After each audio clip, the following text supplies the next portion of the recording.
biggest battle was myself, because when you get to a certain pinnacle, you got to find some ways to keep going out there for 82 games. What's going on, everyone? Thank you for joining me.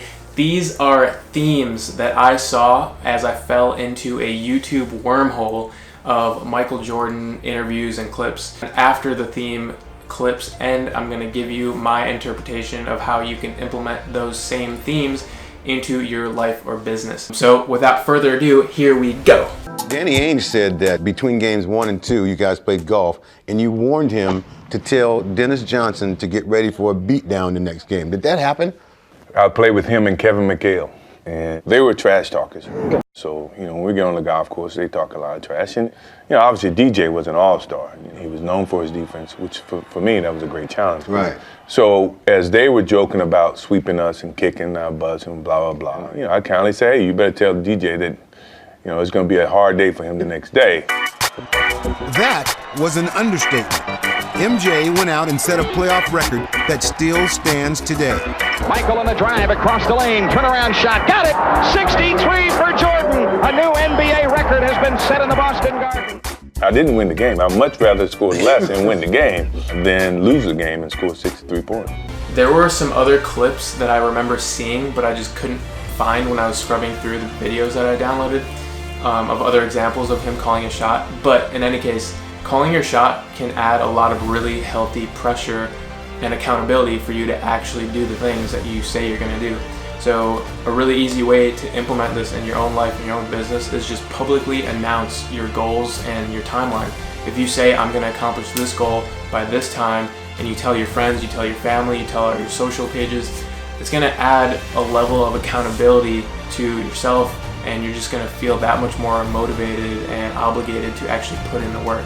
And I've kind of done this on a smaller scale, and I'm going to continue to do it hopefully on a bigger scale. Alright, so the next theme was by far the most prevalent in all the videos that I watched, and it's so interesting to me because a lot of times we think of motivation as this internal force. We have to find this internal motivation, but he actually used external stories to motivate himself, and I thought it was really, really cool how he would find all these tiny little stories that he would rally behind. So let's roll the clips. There's going to be a lot of these since this was, like I said, the most prevalent theme, so let's roll them. But mentally, I got to find a way, and sometimes you have to trick yourself. You have to look inside yourself and find the different types of challenges from game to game. I look at who I'm playing against, look at some of the things that now I can focus and pull out to get me ready for the game. MJ, Michael shakes the finger. He finally got his dunk on Mount Matumbo. That's how I got myself motivated, but it wasn't the same every game. It was, I had to trick myself. I had to, more or less find a focus to go out and play at a certain level for whatever reason. During the course of the year, Cleveland beat us every game. So everybody predicted us to get swept. I mean, even the city of Chicago, they didn't think we were going to win. And that's okay. I mean, to me, that was okay because we had nothing to lose from that point on. But did that give you motivation? Without a doubt, it yeah. did. It was an opportunity that, okay, we can change the whole mentality within Chicago by beating Cleveland. As the jump shot falling here tonight. My game was always on stage in New York. Did you ask, is he back? Michael Jordan with 49 points. In Madison Square Garden. If you can play, they're going to respect it. If you can't play, they're going to let you know. Clyde Drexler, who's the best? Michael Jordan or Clyde Drexler? That was kind of a conversation during that time. Well, it was the best two guards at that time. I wanted people to know the difference between me and Clyde. It was always a comparison. Yes. And I didn't want it to be a comparison. I wanted it to be totally different. I wanted people to see that on the highest stage. Leroy Smith, he started the whole process for me because when he made the team and I didn't, I wanted to prove not just to Leroy Smith, not just to myself, but to the coach who actually picked Leroy over me. I wanted to make sure you understood you made a mistake, dude. I remember talking to Michael about his motivation every night. And he used to say that maybe there was somebody in the stands that never had a chance to see me play for the first time, and I want to make sure that they go home and they see the best of me. And now we're at the top. We're the top in the NBA. And now everybody's, well, they were lucky. You know, they were lucky the first time. Now do it again. Maybe they wasn't lucky. Do it again. Well, this team is not bad, you know. And the mentality of your leader, starting with Phil, getting to me, getting to Scotty, and then to the rest of the team was, okay, let's find a way to stay up top. That means we got to go this extra mile.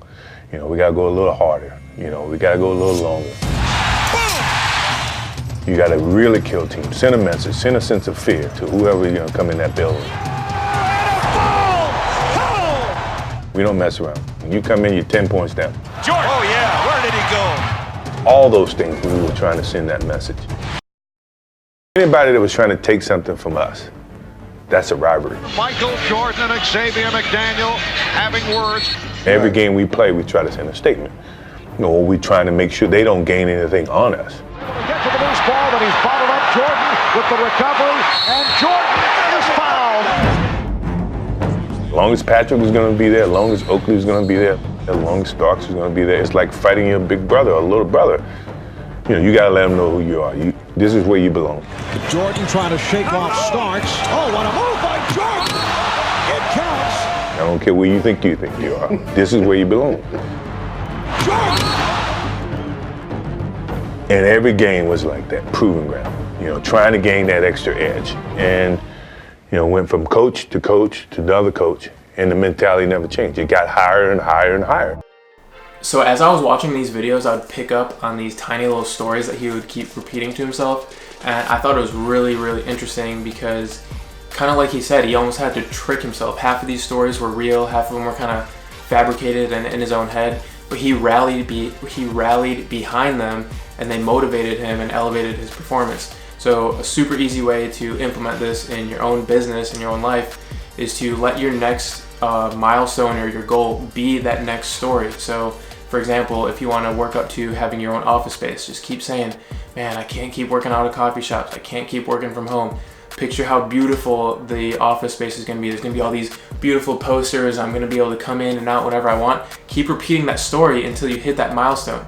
All right, you hit that milestone. All right, what's next? I want to buy a car for my parents. I want to buy a house for my wife and kids. Whatever that next milestone is, let that be your story that you rally behind. I thought that was just a really cool idea to implement in your own life. All right, moving on. So another really cool thing that I noticed was his hunger and willingness to be challenged by the best in the game. So let's roll the clips. It was a very sad situation because I never lost in the finals. I never knew what it felt like. At least if you're gonna be king of the hill, Be the king till you're not the king. until somebody knock you down, then you can shake their hand and say, you enjoy it. Now you're gonna see how difficult it is, you Right. know. But that never happened.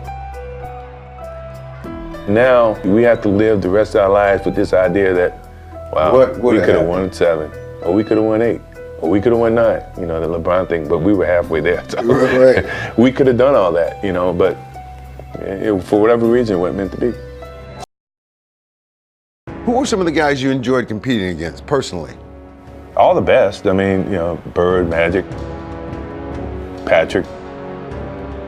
Whoever was considered an elite player, doesn't matter. You know, I enjoyed playing against them because they pushed me as a basketball player. That was one of the most beautiful things about the Dream Team is that all these guys that I competed against each and every day, and they got me all flustered and all motivated. You know, obviously DJ was an all-star. He was known for his defense, which for me, that was a great challenge. Right. This is all I've been working up for, is an opportunity to play against what everybody considered to be the best. It was Magic Johnson. His team, the mighty, mighty Lakers at the time, were one of the powerhouses in the 80s. And now we're starting in the 90s. So if you're gonna make a statement, you make a statement against the best.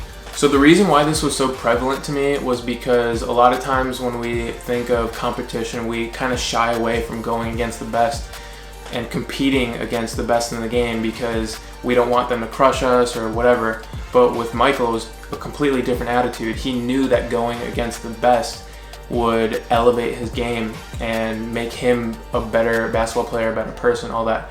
So the way that I interpreted it in a business sense was, don't let the big giants in the industry avoid or keep you from actually doing the thing that you want to do. Going against those big companies, yes, it's going to be a huge challenge. They're going to have a lot more resources than you, but that doesn't mean you can't be great and you can't step up to the challenge. So that's kind of what I took from those clips.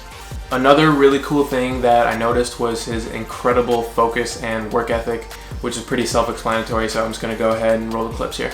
What about the last shot you ever took as a member of the Chicago Bulls? The last shot. What was that shot? Game 6. Utah. The Bulls can win it right here. The Bulls can win it. Unbelievable.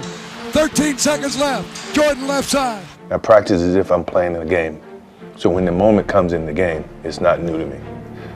That's the beauty of the game of basketball. That's the reason why you practice. That's the effort. So when you get to that moment, you don't have to think. Instinctively, things happen. Jordan a drive. Hangs, fires, yes! The Bulls lead 87-86. You know, I think it was a very defining moment of what my career was in Chicago. The Chicago Bulls have won their 6th NBA championship. This whole thing about you practicing. I mean, if you talk to any of your teammates, they would say, even if they saw something in the game, it's like, shoot, you should have saw him Thursday. Tony, you know why? I got to spend you all day. To practice with you was like they had a game instead of a practice. And when I got to the pros with Kevin Lockery, you know, when I was drafted number 3, Kevin Lockery used to put me on the starting 5. We used to be killing the second 5. But he wanted to test me out. So let's say we're going to 8, and it could be 5-1 or 5-2 against the second team. And if you lose, you got to run. He would switch me in the middle of the game to the second team. And I'm saying, well, okay, you trying to prove a point. Boom, we'll bounce back and win the game. Those are all training tools for me. And every day in practice was like that to me. It was a competition. So when the game comes, there's nothing that I haven't already practiced. It's a routine. You know, whatever happens in the game now, okay, I've done this before. Jordan for the win. Got it! At the buzzer, he's done it again! Was fear of failure a motivator? I never feared about my skills, you know, because I put in the work. Work ethic eliminates fear. Yes. You know, so if you put forth the work, then what are you fearing? You know what you're capable of doing, what you're not. We're down to 2, now to 1. Here's Jordan. Yes! It is all over. The Chicago Bulls have won at the buzzer in game. All right, so I just watched the clips back again, and I have a huge smile on my face right now because how can you not respect the hell out of that? I mean, that is just blood, sweat, and tears, putting in the work. And the way that I interpreted that in a business sense was simply to just put in the hours. If you put in the research, the reading, the watching educational resources, and then the hours of actually doing it. So for example, if you want to be a videographer, put in the hours and make a bunch of videos. If you want to be a funnel builder, put in the hours and research funnels and build a bunch of funnels. So that's kind of what I took from it, pretty self-explanatory. So let's go on to the next thing. All right, so the next thing is being a mentor to someone else, which I think is really underrated. And I'll go ahead and roll the clip and I'll explain why I think that afterwards. Can you tell me a little bit about Scottie Pippen and how that whole relationship evolved and how you pushed Scottie Pippen? Well, not just push Scottie Pippen. Scottie Pippen pushed me. You know what I mean? It was this big brother, little brother scenario. I knew the hard work that it took to get to that level.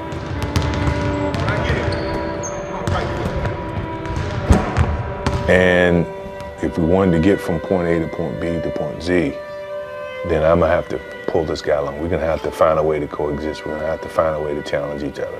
To come and trap and then go. Scotty, if you're there, you go. So, you know, it was that, me pulling him along.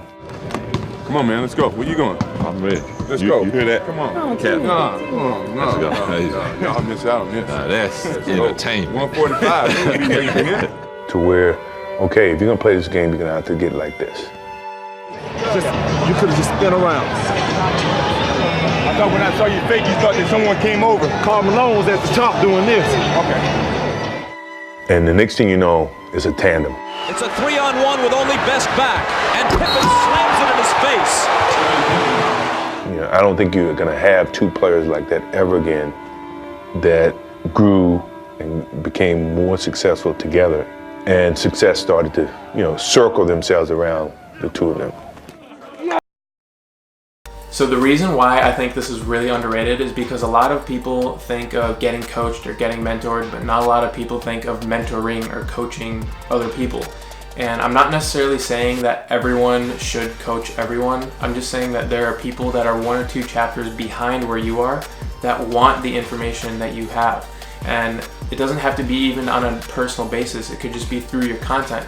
Because guess what? If no one is listening, it's still helping you learn the material better and helping it stick in your head better. That's exactly what I'm doing right now. I don't care if no one is listening or watching to this right now. I am learning by teaching. So I hope that makes sense. This next clip is all about passion. So let's roll it. The greatest thing about the game of basketball to me is the passion, the love that I have for it.